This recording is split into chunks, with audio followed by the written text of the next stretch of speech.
Velamentous insertion is actually extending over the cervix, but not the placenta. That's called a vasa previa. That is a problem because then, just like a placenta previa, in order for the baby to get out, the baby would have to tear through its own blood vessels. So vasa previa, like placenta previa, is a reason for cesarean, but a velamentous insertion is not in and of itself. You can see velamentous insertions more commonly in babies that have other issues. There could be anatomic problems with them. There could be growth problems with them.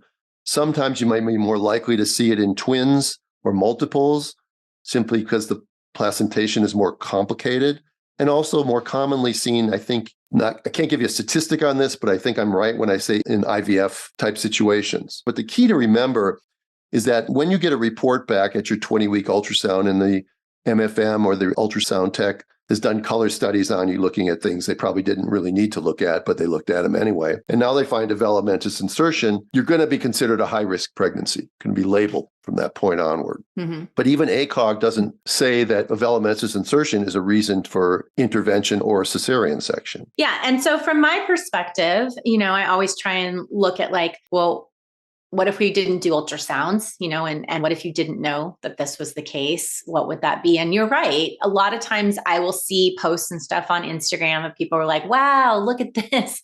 Look at this insertion. We're so glad that everything went well. Well, I believe that most of the time things are going to go well. And the body, again, even though this is a variation of normal, just like a breech is a variation of normal, the body is really wise. And so what you want to be really careful about is this is another one of those reasons why breaking a bag may not be a great idea, because you don't know if that bag is going to be ruptured in a way that would compromise one of those vessels. I think that if you find out that you have a velamentous cord insertion, there is potentially a slightly higher risk of having an issue.